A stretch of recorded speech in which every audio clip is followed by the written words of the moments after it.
sommes le dimanche 28 mai. Bienvenue depuis le Casino Palm Beach dans cette salle d'exposition que nous avons admirée pendant une semaine. Et aujourd'hui, nous avons un des artistes qui a participé à cette exposition et à cette vente aux enchères qui aura lieu d'ailleurs dans pile une semaine. Ce seront les 3 et 4 juin prochains. Avec nous, Christian sur ce plateau, l'un des artistes. Bonjour. Comment ça va, Christian? Très bien, très bien. Moi, merci. je suis ravi de vous voir pendant le Festival de Cannes parce qu'habituellement, c'est plutôt pendant le Carnaval de Nice qu'on se rencontre. C'est ça. Et puis là, d'ailleurs, sachez, c'est pas le sujet aujourd'hui, mais je viens d'attaquer les dessins de mes chars pour le prochain Carnaval 2018. Ah, on pourra avoir peut-être Pas encore. une idée de... Non, pas encore. Ah, Il faudra que je sois réinvité Ah oui, d'accord. un peu plus tard. On remettra une pièce dans le Noura, mais on la met bien volontiers. Mais en plus, Christian, vous avez bienvenue. travaillé pour le Festival de Cannes, Christian, non? Oui, 6 ans. Ouais. Alors ça, c'était une étrange histoire aussi. Je ne vais pas m'attarder là-dessus, mais pendant 6 ans, j'ai eu ce titre honorifique de dessinateur officiel Eh oui. du Festival de Cannes Bon, on aura dans l'occasion les d'y années revenir. 90. Oui, absolument. Alors, on va parler du Carnaval de Nice, du Festival de Cannes, et puis de cette exposition pour laquelle vous avez produit un colosse qui rappelle une des scènes mythiques du cinéma français et qui a rendu célèbre dans le monde entier le Palm Beach. C'est cette scène de la piscine où les billets remontent à la surface, et c'était bien la piscine du Palm Beach où vous nous montrerez d'ailleurs une image de ce colosse. Et puis Jean-Pierre Spédel est à vos côtés. Lui, c'est l'organisateur de cette grande foire à l'art, de cette exposition qui va être mise en vente donc le week-end prochain pour que l'on puisse partir avec des œuvres d'art, mais aussi des morceaux du Palm Beach. C'est Oui, ce que vous allez nous expliquer. bien sûr. Bonjour. Le Palm Beach, c'est un casino mythique et on ne se rend pas compte que ce casino est connu dans le monde entier par son histoire. Et donc j'ai organisé la vente aux enchères des objets mythiques du Palm Beach, et j'ai pensé que dans les objets, il y a des choses qui vont être très très chères. Vous avez des 60 000 euros, 80 000 euros, des pièces uniques. Et j'ai pensé à tous les gens qui voulaient garder un souvenir du Palm Beach. Et alors j'ai tout simplement décidé de mettre des petits lots. À partir de 10 euros, vous emportez un morceau du Palm Beach. D'accord. Alors, il y a les jetons, vous savez, ces jetons qui sont mythiques, c'est les jetons de... Parlez très de près du table de micro, jeu. Jean-Pierre, parce que je pense qu'on va vous entendre de loin. Vous le mettez loin, ce micro. Mettez-le bien près de la bouche. Voilà. D'accord. Et tu vois, donc, il y a des jetons, il y a même des bouteilles d'eau siglées Palm Beach. J'ai vu parmi les objets que vous nous on avez s'est apportés. aperçu que nos clientes, quand ils venaient jouer chez nous, ils demandaient est-ce qu'on pourrait avoir un souvenir du Palm Beach? Est-ce qu'on pourrait avoir une bouteille d'eau? Est-ce qu'on pourrait avoir un éventail du Palm Beach? Est-ce qu'on pourrait avoir un jeton, etc. Alors, pour leur faire plaisir, on a décidé de mettre des lots à partir de 10 euros. À partir de 10 euros, on emporte un petit morceau du Palm Beach. Ce sont des jetons mythiques, la bouteille d'eau du Palm Beach, etc. Bon, eh ben écoutez, on va en discuter. On a une demi-heure pour le faire avec nos deux invités, donc Jean-Pierre Spédel et le dessinateur Christian et Virginie. Oui. On va aller où pour notre sortie? On Eh va ben, aller au théâtre. On je va crois. parler d'art aussi, justement, dans ce bon plan. On va parler d'humour. Il mélange les deux, puisque c'est un one-man show que je vous propose aujourd'hui. Et pour ça, eh bien, je vais vous emmener au théâtre Antea, donc d'Antibes, pour ce one-man show signé Vincent de Dienne. Vous voyez qui c'est, Vincent de Dienne? Oui, bien sûr, c'est cet humoriste qu'on retrouve sur Quotidien, C'est ça. sur TMC. Il était avant sur pratiquement Canal chaque et soir. on l'entend aussi pas mal à la radio.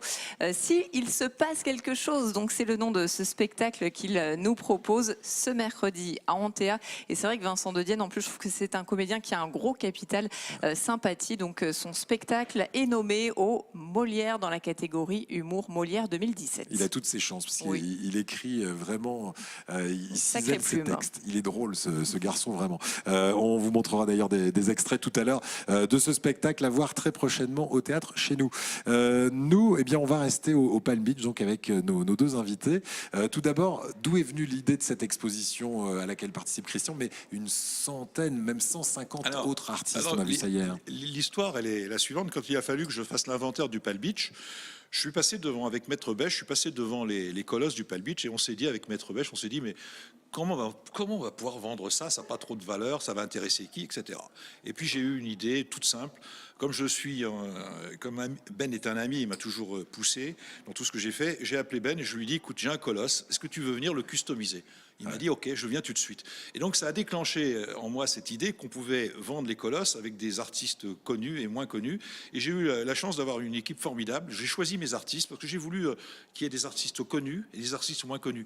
Et Ben m'a encouragé. Il n'y a pas de barrière entre les stars. On a Orlinski qui est comme une star mondiale, qui a costumisé un colosse, qui est l'artiste le plus vendu dans le monde entier. Ouais. Il a participé à l'opération.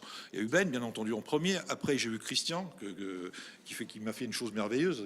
Les Mélodies en sous-sol, c'est connu mondialement. J'ai eu Patrick Moya. Ce sont des artistes adorables qui ont joué le jeu.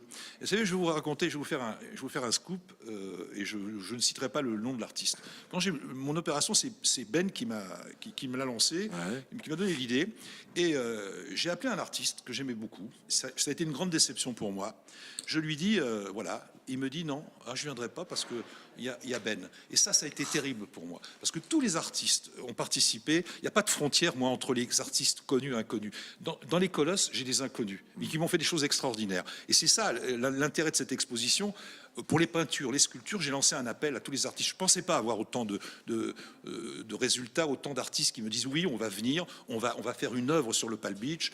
J'aurais donné la seule contrainte, c'était le thème, le cinéma, bien entendu, les jeux et le hasard, le casino. Et j'étais débordé par le fait que tous ces artistes voulaient venir immortaliser le Palm Beach, parce qu'on ne sait pas ce que va devenir le Palm Beach. Oui. Un jour, peut-être, ce Palm Beach va disparaître complètement. Oui. Donc, alors, d'après le directeur qu'on recevait hier, on est rassuré parce que ce Palm Beach devrait devenir une annexe du Palais des Festivals de Cannes, parce qu'on devrait y faire pas mal d'événements. Et ça serait notamment. dommage, puisqu'on parlait de Ben il y a un instant. Ben, il a peint directement là sur le mur qui est derrière vous. Donc le mur va rester. Il va rester, et j'espère que... On va pas le détacher, le mur. On peut pas malheureusement emporter le mur chez soi. Il va rester sur une toile sur le mur. Mais au-delà de ça, ils ont tous répondu présent. Tous. C'est à chaque fois l'idée que se fait l'artiste du Palm Beach, de ce lieu mythique. C'est ça. Par exemple, l'inspiration. Je vais demander à Christian. Les artistes ont un libre. Ils sont complètement libres. Il faut les laisser. Les artistes sont des artistes sont libres. Alors, on leur donne simplement la thématique. On leur dit voilà. Alors chacun choisit son thème. Voilà. Et Christian, vous justement, quel est le thème que vous avez voulu mettre en avant sur le colosse donc qui a été dédié pour vous? En fait, il m'est apparu tout de suite, alors avec mon esprit de dessinateur justement, que j'ai pris les trois thèmes, casino, hasard et cinéma. Et il m'est apparu tout de suite que ici s'est tourné un film mythique que tout le monde connaît, Mélodie en sous-sol de Verneuil, scénario d'Audiard avec Gabin, Delon. Et la scène finale que tout le monde connaît aussi, c'est lorsque Gabin, pour échapper à la police, jette les sacs avec du casse dans la piscine, et l'argent, les billets sortent du sac et remontent à la surface de la piscine. Donc je suis parti sur cette idée-là, j'ai peint mon colosse en bleu piscine, et j'ai fait remonter tout au long de ce colosse des billets de banque comme celui-ci. Bon, celui-là c'est un gros, hein, c'est un gros de 500 francs. Il vaut au moins 3000 balles celui-là, hein, la taille qu'il fait. Et puis après je me suis amusé aussi à faire certains billets avec l'effigie. J'ai repris le dessin. Ça, c'est Jean Gabin en 500 francs. Donc, voilà, c'est ça, en 500 francs. Et puis Delon. Ce sont les dessins de l'affiche originale, hein, les portraits de l'affiche originale. Et j'ai rajouté des éléments à ce colosse, les sacs avec l'argent, etc. En tout cas, je me suis bien amusé. Et ce qui était passionnant, c'est que les 10 artistes sélectionnés pour ces 10 colosses, on a travaillé ensemble pendant que le casino était ouvert. Alors ça, c'était marrant parce qu'il y avait les joueurs qui étaient là et nous étions dans la salle de jeu. Et alors, il fallait justement utiliser un peu des produits qui soient pas trop nocifs, qui sentent pas trop. C'était une petite contrainte, mais c'était vraiment amusant de travailler au milieu des gens jusqu'à la fermeture du casino, 1h du matin pour certains. Et Christian, du coup, vous avez eu des retours de ces badauds? Il y a des gens qui étaient vraiment curieux et qui sont venus voir de très près. Tout à l'heure, on en parle, on le voit à l'image sur le téléphone de notre invité d'ailleurs, qu'on va rallumer tout de suite. Mais effectivement, c'est un colosse qui mesure combien? Parce qu'en fait, ces colosses, c'était l'entrée du Palm Beach. Il faut le dire pour ceux qui ne sont jamais venus ici. Il y avait toute une enfilade. Une enfilade, on peut appeler ça la galerie des colosses. Voilà, la galerie des colosses. Combien y en avait-il au total? Il y en avait 10. 10. Et donc 10 artistes se sont occupés. Et le dernier, vous allez le découvrir, on ne l'a pas parce que le dernier, ça a été... Alors ça, c'est c'est moi qui ai voulu. J'adore les sculptures animées, j'adore tout ce qui est animé. Et j'ai demandé à un artiste, parce que pour moi c'est un grand artiste. On en parlait tout à l'heure avec Christian. C'est Pierre, c'est l'équipe, c'est la famille Povigna qui représente à eux seuls 80% du festival. Et j'ai dit du carnaval, du festival. Pardon. Ouais, bah, c'est normal. Le festival du film, du carnaval.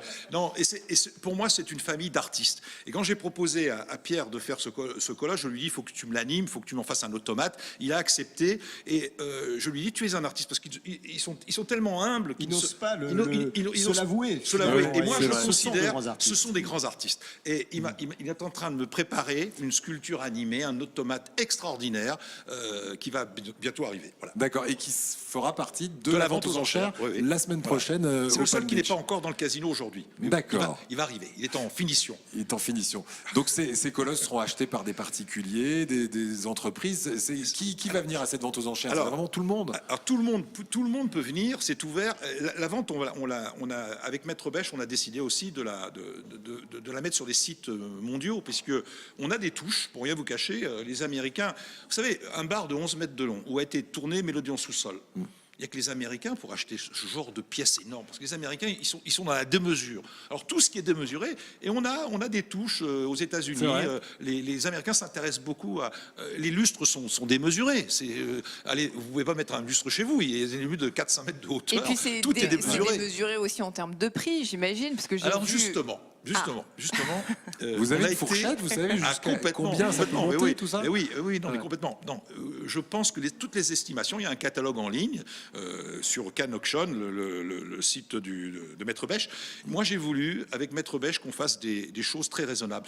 Et vous avez des prix vraiment abordables pour tout le monde. Ce qui est intéressant dans cette vente aux enchères, c'est que vous pouvez, à partir de 10 euros, 20 euros, 50 euros, 100 euros, et puis plus, vous pouvez emporter un objet mythique du Palm Beach. Et les prix sont très, très raisonnables. Alors tous ces objets, ils ont une histoire, c'est ça qui est intéressant aussi. Parlons de ce piano qu'on a découvert tout à l'heure. C'est une pièce exceptionnelle. Alors ce piano, il a été fabriqué... fabriqué... en photo là dans le guide. D'abord, c'est la Rolls des pianos. Il a été fabriqué aux États-Unis, il a 100 ans. Et ce piano a été fabriqué pour un pianiste célèbre de jazz, Harold Garner. Alors l'histoire de ce piano, c'est un piano qui est entre un queue et un demi-queue. C'est-à-dire que c'est un piano de jazz. Et il est numéroté. C'est une pièce exceptionnelle. Exceptionnelle, je dis bien exceptionnelle. Et Aznavour a joué, son pianiste a joué dessus, lui-même.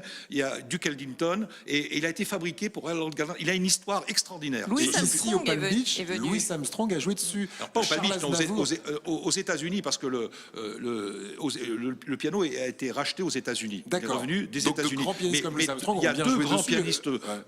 Il a été fabriqué. Le premier pianiste qui a joué sur ce piano, c'est Harold Garner, qui était un pianiste extraordinaire. Parce que moi, j'ai demandé ici. Et Aznavour a joué dessus. Voilà, on m'a dit que Charles Aznavour et Louis Armstrong avaient joué ici au Palm Beach. Non. Ce qui est très possible. Le Palm Beach ça est aurait pu ouvert être possible, depuis mais c'est faux. Non, Aznavour a joué. Je crois que c'est à Aix-en-Provence sur ce piano, mais effectivement, Harold Garner et Duke Ellington n'ont jamais joué ici au Palm Beach sur ce piano. Donc c'est un piano voyageur, qui a voyagé énormément, mais qui est passé entre de multiples mains et des mains des mains de célèbres pianistes, c'est une pièce unique.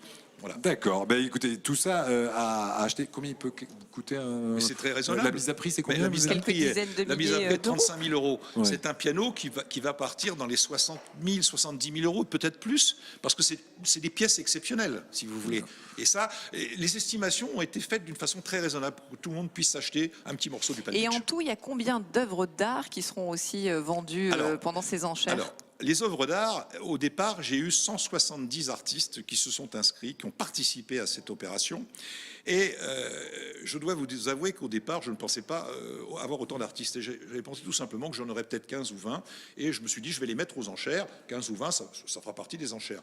Et compte tenu du succès de cette opération, je ne pouvais pas faire une vente. Il aurait fallu que je fasse une journée supplémentaire pour mettre toutes les 170 œuvres qui ont été faites. Donc, on a déjà 2 jours de vente aux enchères. Donc, j'ai tout simplement décidé de faire faire un jury qui a été présidé par Patrick Partouche, où d'ailleurs la presse était représentée, Nice Matin était représenté, FR3 était représenté, et des clients étaient représentés. En toute objectivité, ils ont choisi chacun une dizaine de sculptures, une dizaine de peintures. Et donc c'est le choix du jury. Toutes ces œuvres sont mises aux enchères avec un prix de réserve, et l'intégralité de la vente sera remise aux artistes. Et ici, dans la salle où vous êtes, c'est la salle où sont exposées les peintures. Dans la galerie, on a mis toutes les sculptures. Hein, vous avez vu là, voilà. Et donc tout ça est à vendre, et on ne prend aucune commission. Vous achetez, vous venez au Palm Beach entre 12h et 20h, vous rentrez, vous achetez une œuvre.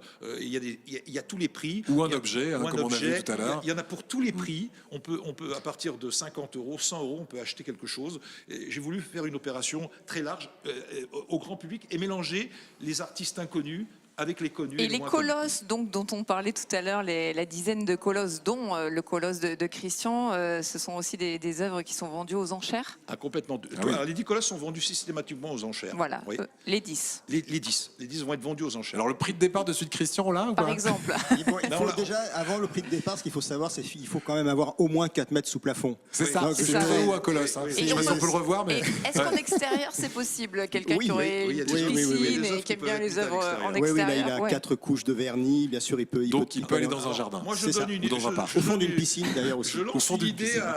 au maire de Cannes. Je lance une idée à travers vous. Pourquoi la ville de Cannes ne rachèterait pas ces colosses, ces 10 colosses, et les mettrait pas Sur la croisette. Mais bien entendu, je pense que c'est une bonne idée. Le maire de Cannes, j'espère, va m'entendre. Il passera un petit coup de fil. C'est quelqu'un de dynamique qu'on aime beaucoup. Il fait sa campagne, regardez.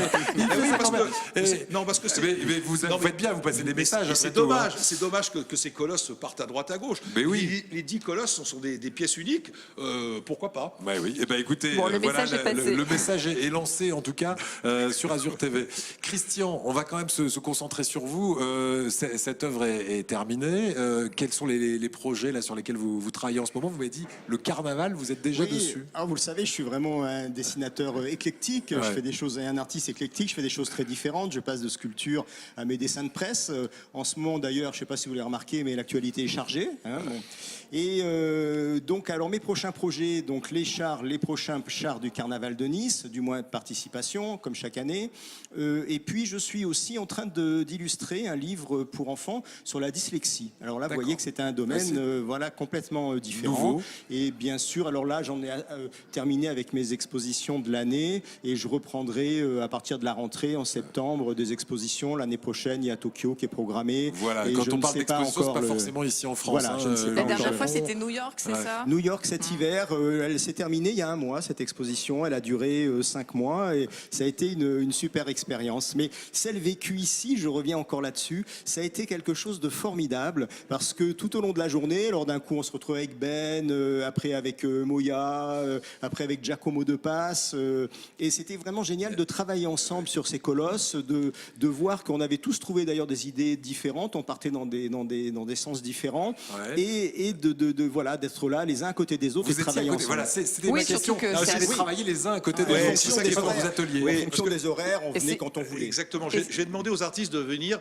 Vous savez, les gens ne connaissent pas les artistes. Ils peuvent pas aller dans leur atelier. Et ce qui est intéressant, c'est que j'ai demandé aux artistes de venir montrer ce qu'ils faisaient en direct. Donc les artistes étaient là. Il y Et avait le une public ambiance pouvait formidable. assister à votre travail Absolument. un peu Oui, comme les dans gens un qui étaient- symposium c'est- de Il y avait c'est- des c'est- échafaudages, il y avait c'est tout ça. ça, ouais. C'était ça le côté très sympa. Ouais. Le public découvre le travail des artistes. Et il y avait des retours, j'imagine, Moi- du public sympa, non, Oui, oui, Christian? Ah oui, Oui. c'est ça, c'était amusant. Bon, quelques-uns se sont pris quelques gouttes de peinture, mais sinon c'était Et très ça se sympa. passait à l'intérieur du casino ou à l'extérieur À l'intérieur. à l'intérieur. Alors j'ai deux artistes qui étaient très provocateurs. Vous en connaissez un mieux que moi. Il s'appelle Ben.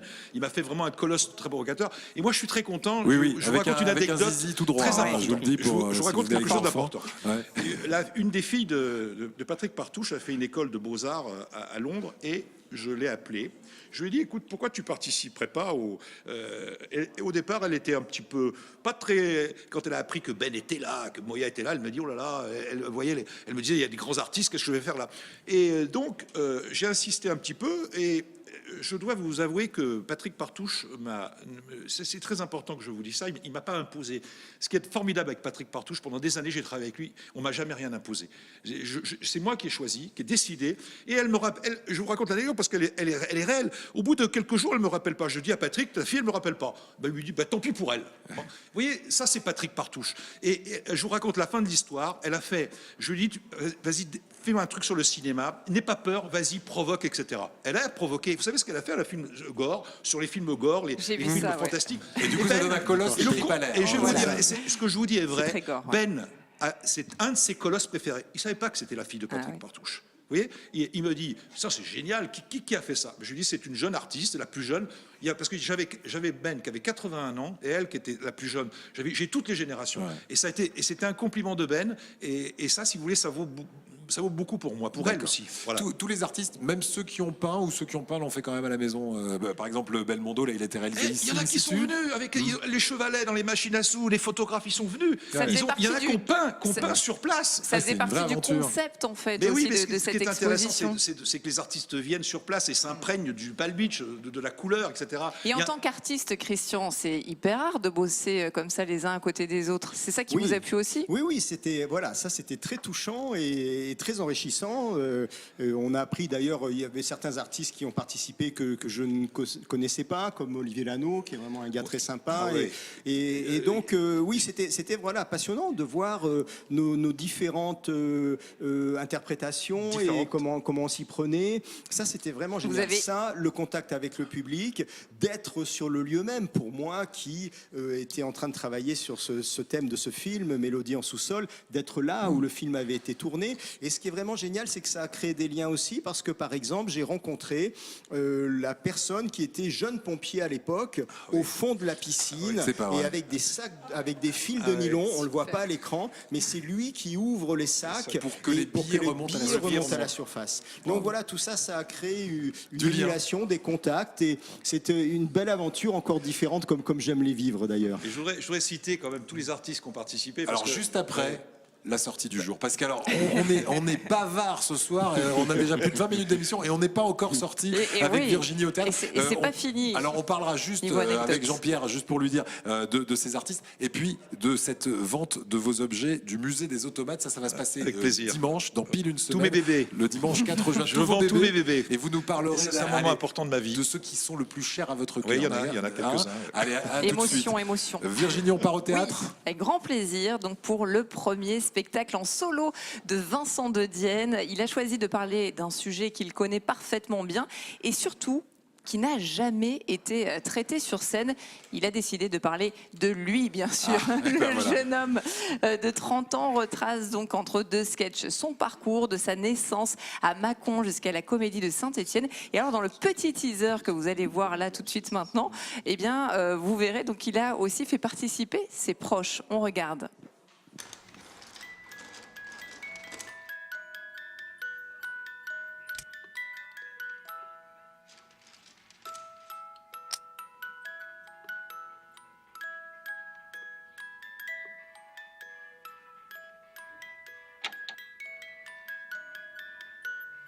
Juin 2017.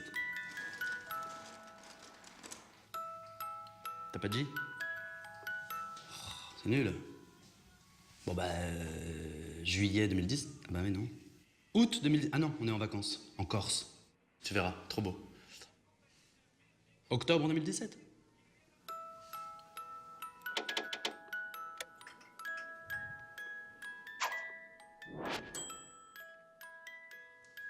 Je vais me faire dessus. Voilà, il est franchement pas comme les autres et rien n'est comme avec les autres avec lui. Voilà, il a une originalité. Se passe quelque chose, j'ai oublié de vous le dire, c'est le nom, vous l'avez compris, de ce one-man show. Alors c'est vrai qu'il est très très bon chroniqueur, mais aussi comédien. Vincent de Dienne manie avec finesse un humour le plus souvent absurde. Et c'est comme ça d'ailleurs qui nous accroche par sa sensibilité, mais aussi son intelligence. Là, il fait participer ses parents, mais pas que. On regarde un autre petit teaser. Mais dis donc, c'est pas fou, là. C'est pas avec ça qu'il va payer son loyer. Oui, mais en même temps, le spectacle ne commence qu'à 21h. Et c'est quelle heure, là? 14h30. Si t'avais une montre, ça serait peut-être un peu plus crédible. T'as vu? Il y a Nagui. Ah mais je vous reconnais, vous êtes les parents de Vincent de Dienne. Oui. Non. Oui. S'il se passe quelque chose, le spectacle de Vincent de Dienne. Voilà, c'est court comme ça interpelle. Et en tout cas, allez-y parce que vous ne serez pas déçus. Et c'est mercredi donc à Antea. Toutes les infos sur le site internet antea.fr. Ce type est fou, mais on aime les fous. Christian, je suis sûr que ça vous plaît, ça. Cet humour complètement décalé. Alors je regarde souvent dans le Grand Q, sur Quotidien, TMC, sur TMC. Et il est excellent. Je le trouve vraiment excellent. Il est très fin et vraiment, je pense qu'il va continuer à aller loin. Oui, il a une belle carrière devant lui, sans doute. Dans un instant, on revient donc à cette exposition d'artistes, mais aussi d'automates, les bébés de Jean-Pierre Spénel. Mais juste avant, Adrien Mangano, comme chaque dimanche, rencontre une star de passage ici sur la Côte d'Azur. À l'occasion de la sortie du film, il y a un mois de jour J, il a rencontré Rim Kérissi, qui est à la fois réalisatrice, qui est présente au Festival de Cannes d'ailleurs, et comédienne. Bah oui. Alors regardez cette rencontre signée Adrien Mangano. On commence à 14h pile par le maquillage. 15h séance photo. Le marié va être stressé, donc un peu palo. Je suis complètement stressé là. Bon les gars, à la moindre connerie, vous êtes virés. C'est clair? Bonjour. Salut, comment ça va? Plutôt bien. Une habituée de la Côte d'Azur, vous connaissez un petit peu le coin, des souvenirs pas forcément professionnels, Nice, Cannes. Alors oui, j'ai des très beaux souvenirs à Cannes pendant le festival de Cannes quand j'étais avec la bande à Fifi et qu'on faisait des sketchs en direct au Grand Journal. C'était fou, c'était nos débuts avec beaucoup d'insouciance et puis en même temps c'est la meilleure école de faire du direct. On apprend à pas avoir le droit de se tromper, à pouvoir embrasser Will Smith pour les besoins d'un sketch.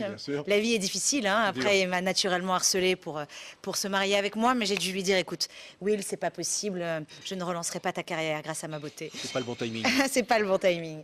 Voilà, non, j'ai beaucoup de bons souvenirs. Et puis, j'ai tourné Jour J, mon film qui sort donc le 26 avril, dans le sud de la France, dans le Var, parce que j'y ai passé toutes mes vacances. Et j'adore la Provence, j'adore les apéros, j'aime l'ambiance, la chaleur.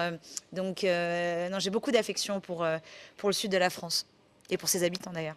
Alors cette fois-ci, vous avez décidé de parler de mariage. C'est du hasard ou c'est par rapport à quelque chose de vécu?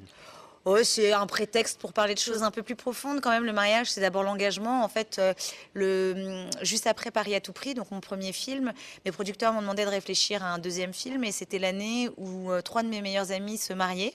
Et moi, j'étais sur le carreau. Et je me disais, ah, tiens, ce serait pas mal de parler un peu d'un cordonnier qui est très mal chaussé, donc une wedding planner, une organisatrice de mariage qui vend du rêve quand sa vie est un cauchemar. Et voilà, donc... c'est assez générationnel quand même à mon âge, vers la trentaine, de savoir si on doit s'engager ou pas. Est-ce que c'est le moment? Est-ce qu'on s'engage pour les bonnes raisons? Est-ce que c'est parce que c'est une question de timing? Ou est-ce que c'est parce que c'est un véritable besoin de s'engager, de fonder une famille? Il y a plein de raisons. Et j'avais envie d'aborder ça. C'est votre deuxième passage derrière la caméra. Alors vous réalisez, vous écrivez, vous jouez dans le film. C'est important pour vous d'être là de A à Z? C'est un luxe de pouvoir être là de A à Z parce que de l'idée, boum, qui devient comme ça, qui s'appelle le pitch d'un film, la dernière musique, la dernière respiration, le dernier montage, les décors, le choix des acteurs, le choix des costumes, la mise en scène, en fait, c'est formidable parce que d'une idée, on concrétise en réel, on réalise concrètement ce qu'on avait dans la tête. Et avec ça, on a des chefs de poste qui vont nous entourer et nous aider à faire ça. Mais c'est fabuleux d'avoir quelque chose dans sa tête et de le réaliser. C'est quelque chose de fou. C'est quelque chose de fou. Et je suis très chanceuse parce que, en fait, moi, je me fais mes films et puis on me donne mes films, j'entends mes délires, quoi. Et je les écris et d'un seul coup... ils deviennent réalité. Le casting est fabuleux, très sympa. C'est toujours un mystère pour nous, en tout cas pour moi, de savoir comment ça se passe. Vous pensez à une personne, vous lui passez un coup de fil. Ça se passe comment la proposition? Un coup de fil, vous envoyez un scénario? Ça dépend de quel rôle. Le rôle de Chantal Lobby, par exemple, j'ai écrit pour elle, donc il fallait la convaincre d'accepter. Le rôle de Nicolas Duvauchel, c'est lui qui avait le désir d'une comédie. Il est venu faire des essais pour me convaincre qu'il pouvait être le rôle. J'ai réécrit un peu pour lui, pour que ça lui soit bien adapté. François-Xavier de Maison, il était dans Paris à tout prix. J'avais envie de lui dans Jour J. Et donc, du coup, on avait envie de recollaborer ensemble. Julia Piaton, c'était une véritable découverte. Elle est venue faire les essais parmi plusieurs femmes. Et elle a tiré largement son épingle du jeu par sa créativité, elle avait un enjeu très important parce qu'elle devait faire de ce personnage un personnage sympathique qui au prime abord peut ne pas l'être. Donc c'était intéressant. Alors quelques mots sur le premier film que vous avez réalisé, Paris à tout prix. C'était une étape importante de votre vie. On parle d'un remake. Est-ce que c'est vrai? Oui, C'est une fierté, non? Oui, bien sûr. Il y a un remake qui se fait aux États-Unis. C'est une grande fierté. Le pitch est assez international, donc ça me surprend pas d'une certaine manière. C'est vrai que c'est un peu le principe du poisson qui est sorti de l'eau, quoi. Une Parisienne qui est renvoyée au bled parce que ses papiers sont pas en règle, bah ça peut être une New-Yorkaise qui est renvoyée au Mexique parce que ses papiers sont pas en règle. Ça peut être une Indienne qui est de Londres qui est renvoyée en Inde parce que, enfin, ça parle à tout. On vient tous de quelque part et si nos papiers sont pas en règle, on peut tous se faire renvoyer, n'est-ce pas? N'est-ce pas? Merci. Merci à vous. Jour J, donc encore sur quelques écrans sur la Côte d'Azur, ce film sorti Chouette le 26 comédie, avril dernier. très drôle. Oui. Bien réussi, je crois. Avec Rim Kérissi, à la fois réalisatrice et comédienne. Allez, la dernière minute de l'émission avec les automates de Jean-Pierre Spédel qu'on va voir à l'image. Tout d'abord dans ce document. Alors, vous les mettez aux enchères le dimanche de la semaine prochaine, le 4 juin. Le 4 juin, il y a plus de 400 lots et ça représente toute une vie de collectionneur. Il n'y a pas que des automates, il y a de la musique mécanique, il y a de l'art forain, des sculptures animées et on peut acheter un automate à partir de 100, 150 euros. Bien sûr, il y a des automates de collection qui sont excessivement chers, qui coûtent 15 ou 20 000 euros. Il y en a pour toutes les bourses et il y en a pour tous les... Ça peut être des décors et il y a des tableaux animés, des sculptures animées. Enfin, il y a vraiment un choix pour Voilà. tout le monde. Et venez aussi avec les enfants parce C'est que que vous des allez pièces pouvoir uniques. en C'est prendre que- plein les yeux voilà, aussi. c'est des souvenirs aussi importants pour moi. C'est toute une vie de collectionneur. C'est une vie de passionné. Tout ça, j'ai rêvé. Et malheureusement, je préfère qu'ils revivent ailleurs que plutôt que de les mettre dans les boîtes parce que mes enfants ne sont jamais intéressés à des. J'ai apporté un automate À vos extraordinaire la enfants, maison. à vos bébés. Voilà. Et Voilà. c'est les bébés qui s'en vont. Eh Et ben, j'espère qu'ils eh vont ben, être bien élevés. Moi, en j'ai tout toujours cas. adoré ça et c'est vrai que ça me fait toujours, ça me fascine toujours, moi, les, ça fait les rêver, automates. quoi. Ah ouais, Superbe, absolument. c'est Vous allez Absolument. venir à cette vente aux enchères, Eric. Mais je Vous vais allez peut-être venir, à cette vente il aux reste enchères encore un d'ailleurs. Je vais petit peut-être peu de partir place, avec un de chez vos lui. automates. Mais en tout cas, venez ici voir cette exposition jusqu'au 4 juin Ah oui, de oui, toute c'est façon. tous les Et jours. puis la vente aux enchères Tout à fait. le 4 juin. Ça se passe au Palm Beach, là où nous étions depuis lundi. Merci d'ailleurs de nous avoir accueillis à l'équipe du Palm Beach. Et on se dit, nous, à demain dans un Bonne autre lieu. fin de week-end, exactement. À demain dans un nouveau décor. Salut les amis. Merci Jean-Pierre, merci Merci Christian. beaucoup. À Merci. juger vendu. À Adjugé très vendu. bientôt. Adjugé, c'est dans la boîte. Bravo.